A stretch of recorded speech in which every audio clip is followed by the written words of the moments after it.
$50,000 in monthly recurring revenue. That is currently where my cleaning business sits. Now, that wasn't always the case. At one point in time, it was just a side business. I was working 9 to 5, 40 hours a week at a bank, absolutely exhausted, trying to build this business. I grinded through it, and eventually the business was able to overtake the income that I was making at the bank. And then I was able to get it to where it's at today, where I have 20 employees. We're doing about $650,000 annual revenue, and I finally have a business that I love and respect, and I get some freedom out of it. So the purpose of this video here today is to give you some hope, because I remember when I was working that 9 to 5 and I was building my business, I had a few accounts, I was cleaning them at night, I was absolutely exhausted, and I thought to myself at one point, what am I doing this for? What is the point of this? Like, all I did was just give myself a second job. This isn't liberating, this isn't giving me freedom. If anything, it's giving me headaches. And I can tell you right now, there is light at the end of the tunnel. If you keep on grinding through, you keep on hustling, you keep on learning, you will be able to get out of it. And so I'm also hoping that, with some of the things I share with you today, which truthfully is a lot of the mistakes I made, hopefully you can learn from them and you can get your business going on the right track at a much faster pace than I did.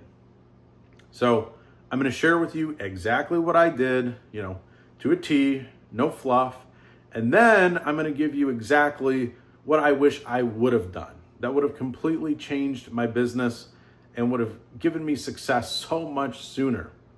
So let's start with where it all began, which was in 2016. So I'm working at a bank, 40 hours a week, 9 to 5. I'm sure, as you know, it's not really 40 hours a week. Really, it's more like 50 hours a week. Because when you consider the commute, when you wake up, you're groggy, you're exhausted, you're force feeding food down your mouth, you're force feeding yourself to use the restroom, you're completely relying on your body to pretty much get you to work because you're half asleep. You get to work, you're exhausted, you're getting piled up with garbage. It's already started, and the day really hasn't even began. You come home, you're exhausted, you don't even want to make food, you just want to go get some takeout, sit on the couch, repeat the whole process over and over again. I understand it. That's what I was living. And on top of that, I was living even worse, in my opinion, because I was working for an underappreciative manager.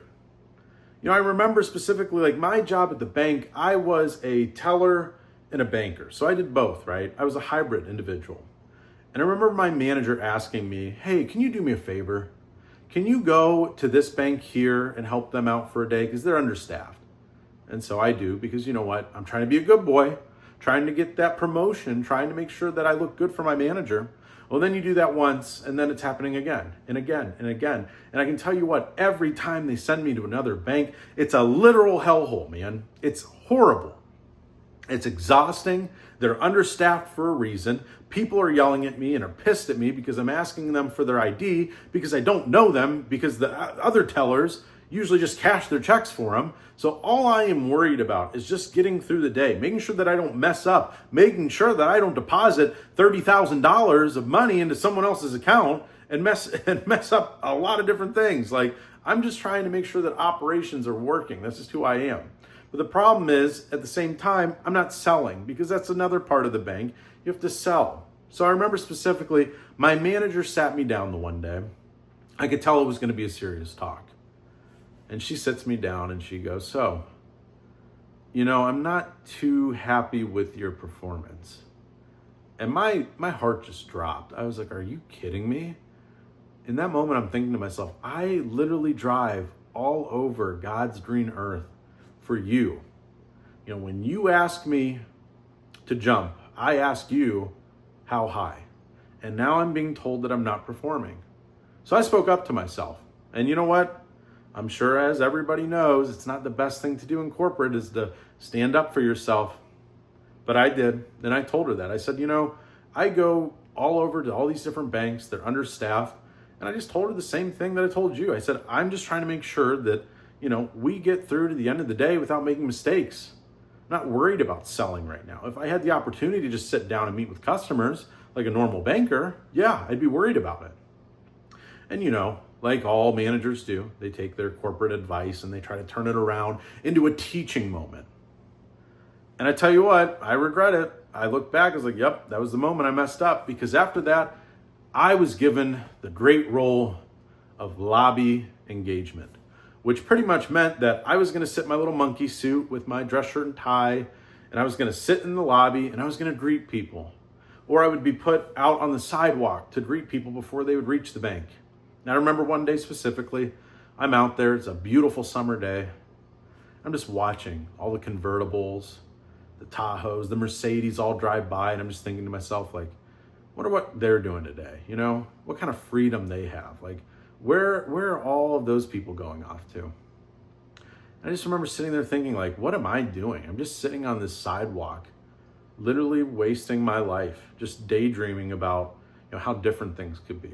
And then just as quickly, that daydream was interrupted by one of our business clients. She came over and, she just looks at me like kind of in disgust. I'm like, hi, what's going on? And I know this woman. And she kind of looks at me and she goes, do you like what you're doing? And I go, well, yeah, I mean, and I tell her the bank spiel, what they tell us, why we do it. And I could just tell the whole time she's just looking at me thinking like of me as like lower than dirt. And yeah, she said, okay. And then she walked off. I remember feeling so low and so miserable. I remember looking down at the ground, at the dirt and the landscaping. And I thought to myself, I was like, man, I think an ant has more purpose than me. I think an ant's life has more purpose than mine.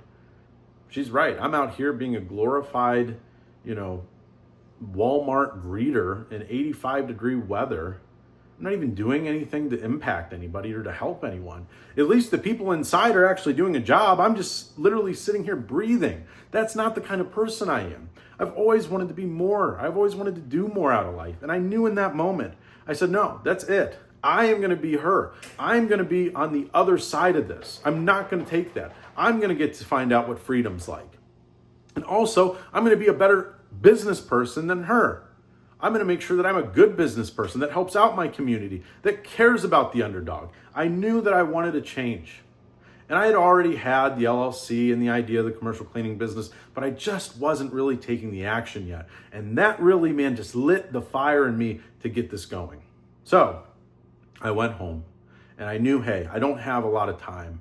So how am I going to get my leads? So I decided, well, I'm going to get a website. So the first thing I did was I bought a crappy $500 website off of Fiverr. At the time, I didn't really know much about branding. I didn't know much about sales copy. So the website was pretty trash. The one thing I knew was, it was a trash website, because as soon as I saw it, none of it made sense. There's a maid on there with a polka dotted pink and purple polka dot outfit. I'm like, that's horrible. How am I going to sell to commercial clients looking like that?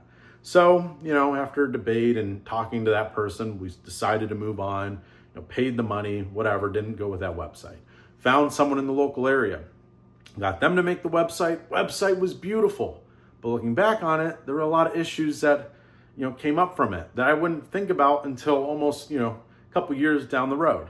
So we have this website. It's a nice looking website.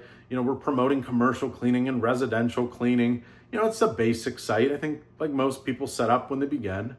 And, I have Thumbtack and I have Fiverr, and, I'm just hoping that some clients come in and that I can figure out a time to be able to go meet with them. And I remember specifically one of the first clients, we had a line out the door on the teller line, and we are so busy and someone's calling me. I see it down on my phone. I'm like, oh my God, I got to answer this. And so I look over at the team and go, I got to go to the bathroom. So I end up disappearing for 7-10 minutes. Of course, like this phone call conversation, these people want to ask all the details about, our business and how we do things. And I'm freaking out because I'm like, I have got to get back to that teller line. And so eventually I was able to find a time where we could meet, on my day off to go do a walkthrough. I came back and, oh man, all the tellers are looking at me as I'm walking back, just pissed off. What are you doing, Preston? I go, just had to use the restroom. And I remember a couple times doing that. But, from grinding and trying to find ways where I could make this business work, taking every opportunity that I could, I was able to secure some accounts. I was able to clean some accounts at night and do my job, and it was getting exhausting. I was working at the bank, cleaning the accounts, working at the bank, cleaning the accounts, waking up in the morning, getting off of work, going to clean. It was becoming exhausting. It was becoming a slow grind. And I remember specifically when I had finally decided that it was time to go. I didn't want to do it anymore. I had secured enough accounts where it was to the point, okay, I was making about, roughly what I would make at the bank if I just quit. And I remember I get this phone call. I'm at the teller line and I pick up the phone.